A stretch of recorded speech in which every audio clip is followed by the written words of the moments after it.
Como é que você começou? Conta essa história. Como é que você começou? Tatuagem ou desenho? Como é que foi? Vamos Conta um lá, pouco da sua vida pra quem não te conhece. vamos contar o início de tudo aí, né? Na verdade, eu sou do interior, eu nasci em Brasília, mas eu fui criado no interior de Goiás com a minha avó.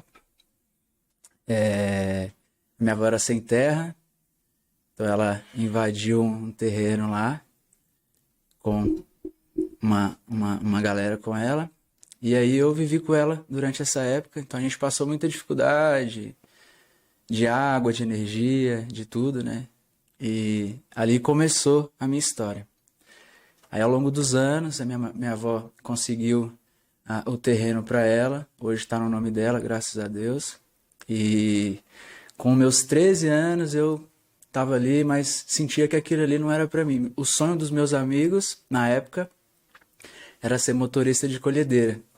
Para quem não sabe, é que colhe grãos, milho, soja, feijão, essas coisas. E eu não tinha esse sonho. Eu olhava assim e falava, pô, isso daí não é para mim. Não desmerecendo o trabalho, mas eu não queria aquilo para mim. E aí eu tive a brilhante ideia com 13 anos de sair de casa, porque a minha família não tinha condição financeira. E aí tentei fazer uma forma para minha avó deixar eu sair, juntamente com a minha mãe, né? Que a minha mãe ela trabalhava. Perdi meu pai com 2 anos de idade, então minha mãe foi o homem da casa, onde ela cuidou de mim financeiramente, trabalhava e eu ficava com a minha avó.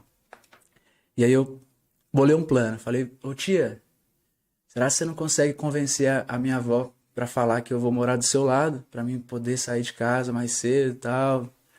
Aí conseguimos convencer a minha avó, com muito custo e tal, explicando que era do lado.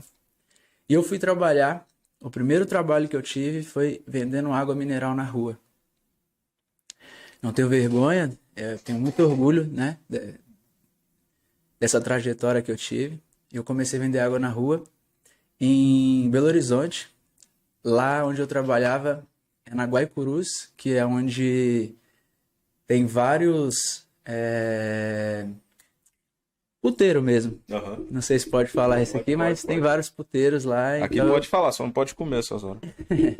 então lá tinha vários puteiros onde eu dizia que ele era o inferno. Tinha estrupador, traficante, bandido e puta. Tudo de ruim tinha naquela rua ali. E aí eu comecei vendendo água e passei algumas dificuldades de comer.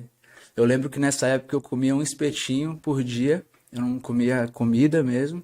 Foi a época que eu era mais magro, assim, em toda a minha vida, assim. Eu Aham. emagreci muito.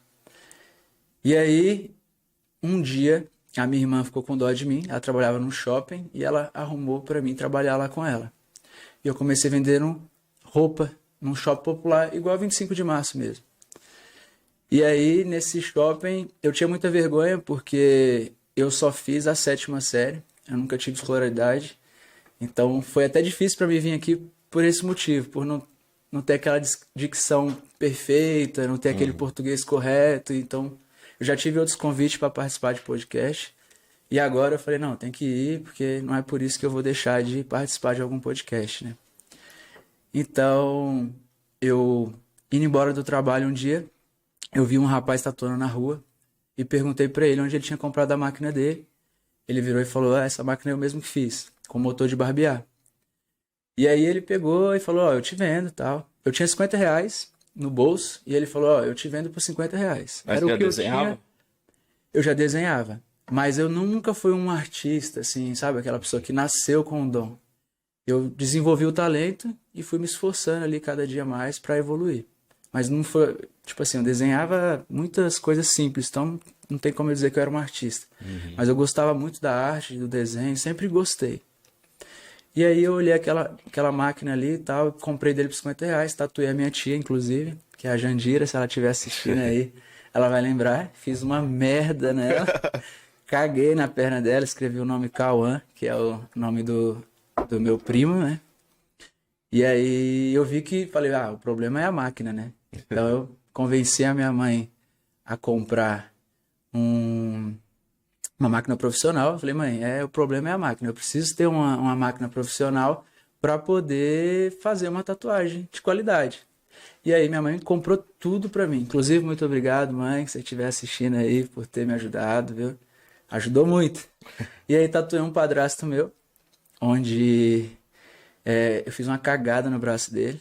E eu vi que o problema não era a máquina, era eu. Então eu falei, pô, e agora eu não sei o que eu faço mais. E aí eu parei de tatuar, continuei trabalhando na loja de roupa. Na época eu ganhava R$ 20 por dia, o salário era 480 e eu pagava um aluguel de R$ 300. Então sobrava R$ 180 para mim comer, para mim comprar um sabonete, para mim se virar. Isso eu tinha 14 anos de idade. 14 para 15 anos. Então eu comecei muito cedo. E aí um dia eu tava voltando do trabalho de novo. O rapaz que me vendeu a máquina, inclusive o nome dele é Cabelo Tatu, ele falou comigo, oi, o que você fez com a máquina? Eu falei, tá lá em casa ainda e tal. Aí ele falou assim, então, aí eu falei, não, por quê? Ele falou, não, ficou boa essa tatuagem? Eu falei, velho, ficou uma merda. Fui sincero com ele. Ele falou, você tem foto? Aí eu tinha foto lá do meu padrasto, mostrei pra ele. Aí ele falou assim, pô, ficou legal, cara. Aí eu falei, mas por quê? Ele falou, não, porque surgiu um espaço no meu ambiente e eu queria saber se você queria cair pra lá. Aí eu falei, sério? Ele, sério. Aí ele falou, aí eu perguntei, quando que eu posso ir? Aí ele falou, olhou no relógio assim e falou, agora não tem como porque eu já tô fechando a loja, mas se você quiser ir amanhã. Ali foi onde tudo começou, onde eu comecei a tatuar. No começo eu não tatuava, eu só levava cliente pra ele, eu ficava na frente dos puteiros que eu te falei, onde eu morava, com uma revista na mão. E lá os caras estavam bêbados e tal, pegava esses clientes, levava pro estúdio. Lembro que eu ficava chamando tatuagem, body piercing, na frente dos puteiros, tá ligado? E vendia as tatuagens e levava pra lá. Ele me dava R$ 20 de cada cliente e tal, então eu já ganhava mais do que onde eu ganhava antes. E eu falei, pô, é isso que eu quero pra minha vida. E um dia apareceu uma águia pra me fazer. E essa águia eu fui tatuar e, cara, tipo, ele ficou em cima e eu tremia assim, eu não conseguia fazer um traço perfeito, coitado do meu cliente. Espero que ele não lembre de mim. Fiz uma merda nele e aí eu descobri que o rapaz tinha feito um preço mais em conta porque eu tava iniciando.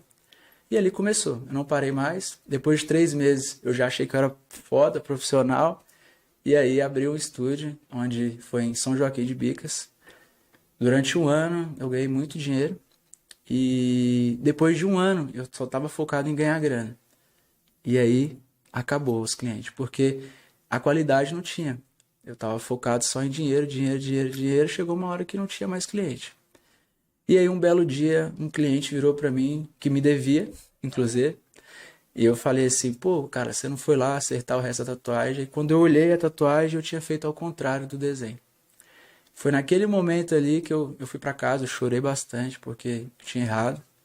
E ali eu cresci mesmo. Então, assim, eu quis fazer o podcast também pra mostrar pra galera que errar é humano e que você também pode chegar lá, não é porque você é bom, porque você é ruim, depende da sua dedicação. A partir desse dia, eu comecei a me dedicar 100% à tatuagem.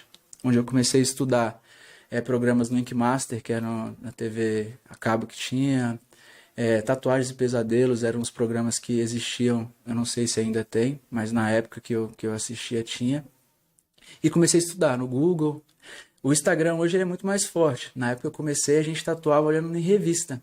Inclusive eu cheguei a soldar agulha de tatuagem. Hoje em dia você compra tudo pronto. Os equipamentos evoluíram bastante, né? E ali foi onde tudo começou. Então eu comecei a tatuar ali e não deu certo. Fui para Goiás de novo, tatuei em Goiás. Fui rodando o Brasil. Tatuei em Brasília, tatuei em Gurupi, Tocantins, tatuei em Belém do Pará. Mas onde eu fiquei um tempo foi em Gurupi, Tocantins. Lugar muito quente. Quero mandar um abraço para todo mundo de Gurupi aí que me segue até hoje, comenta minhas redes sociais. Faz 5 anos que eu saí de lá.